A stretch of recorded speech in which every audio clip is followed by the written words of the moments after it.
Hey lovelies, Lisa here, and I wanted to talk a little bit briefly today about an activity that is at the heart of what it means to learn to speak tarot, as I've been discussing it over the past videos, and is also really at the heart of my mindful tarot practice.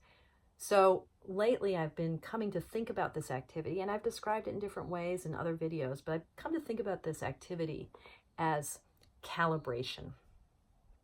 Now, calibration, to calibrate something, it's a term that's used when you're talking about like gauges and instruments of measurement. So, if I have a tire gauge that's brand new and I'm trying to figure out if I can trust this gauge and what its readings mean, I will calibrate it.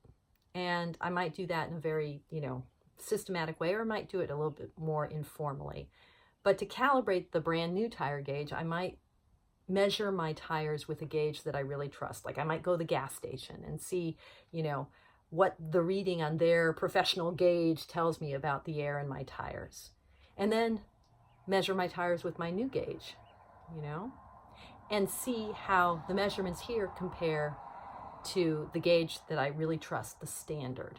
So when we calibrate something, we're kind of assessing the validity of a tool that we're using to make sense of the world, to measure our lives, to measure the world. We're assessing the validity of that by comparing it to something else. And usually in the world of, black and white measurements like tire pressure, when we're doing the work of calibration, we're comparing the thing we're trying to calibrate to a standard, something that's fixed, that we say, this is the truth.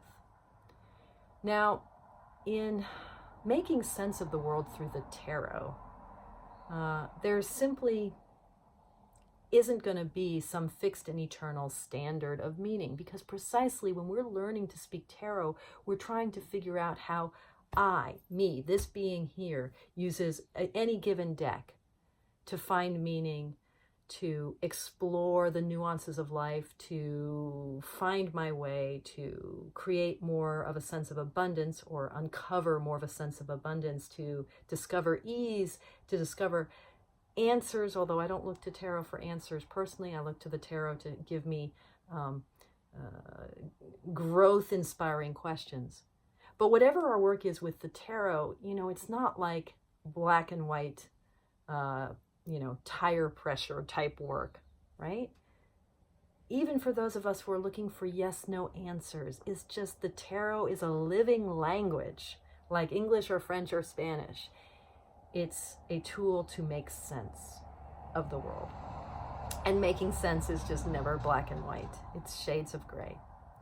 So when I'm calibrating a tarot deck, it's part of my work of learning how to speak tarot, how to interpret the world through that deck. And this is particularly true when I'm calibrating my relationship to a new lineage within tarot, something I haven't worked with before. So this past week I've been really grappling again, sort of going back seriously to work with the Solabusca, which is that weirdo historical deck. And I've been using my Tarot by 7 beautiful version of it, the Solabusca Revisited. So those images, they influence Pixie in the imagery of the Waite Smith Tarot, but man, oh man, nothing standard about the way the Solabusca shows its trumps or its pips. It's its own universe. So how do I calibrate a deck? How do I calibrate a set of cards? Because when I pick up a new deck, when I, pick up my new Trionfe della Luna, Patrick Valenza's deck, it's a Marseille style deck, but it's its own animal, its own beast. How do I calibrate it? How do I come to trust it and to trust myself in using it to make meaning in my life? And the answer is, I start reading with it every day, and I pick a card, or maybe I pick a simple 3-card spread, and I read those cards through the field of my life in that given day, and read my life through the field of that card. I've talked about this kind of activity before in my work on the Golden Rule, Only Connect, where we're comparing and connecting and drawing connections between what we see in the cards and what we see in our life, or what we see in other cards. I calibrate it.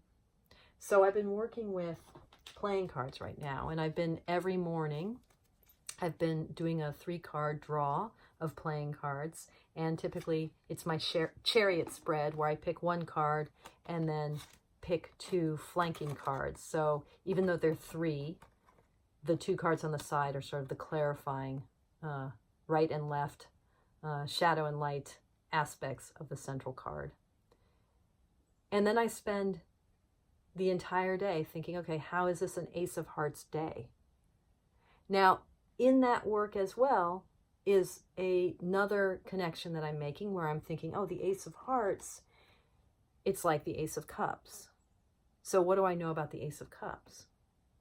I'm also thinking about arrangement, you know, how the pip is displayed on the rectangle of the card, so that geometry of the card. And I'm also thinking about color, and I'm thinking about shape. So I'm thinking about the pictorial qualities of the card. One of the things I've been thinking about with playing cards, for instance, is how 3 out of the 4 suits are asymmetrical, by which I mean that if you're looking at a heart, there's a upside and a downside. And the upside is very reminiscent of the spade or of the diamond, or, you know, even of the club, that there's kind of a pointy edge that's pointing into the earth. So a sense that this can like drive down into the earth, that there's a sense that there's something here that could be planted, and a something here that could be like the blossom of a plant. So I think about all of these things. And then all day long, I'm like, how is this Ace of Hearts? How is this Ace of Cups? How is this Acey? How is this Hearty? How is this Cupsy? How is this day calibrating this card? And how is this card calibrating this day? And so over time, working with a deck and working with the material of my life, I start to come to think, now I can trust this deck of cards because it has been enriched with meaning from my life, and my life has been enriched with meaning through these cards. So that's the activity of calibration. It includes sort of the 2 sides of these 2 golden rules I've talked about in the past, the only connect, but then also the 3rd golden rule of tarot, difference counts. So when we're making connections between cards or between cards in our life, when we're drawing those connections, we don't want to just like have a mashed potato conglomeration, like everything is connected, it's all one. We also want to notice differences. So, you know, the Ace of Cups is not the Ace of Hearts. They're different. Playing cards are not the same as the Waitsmith. They're different. Making connections, seeing the difference. Difference counts. So it's not just all mashed potato conglomeration, everything is united and connected. It's also, individual results may vary. Or as Kelly Fitzgerald says, actual mileage may vary. So what are the differences here? In calibration, I'm coming to trust a particular deck as a beautiful instrument for making sense of my life, as a language with which my life starts to sing, and a language with which I start to sing in my life. Okay, calibration.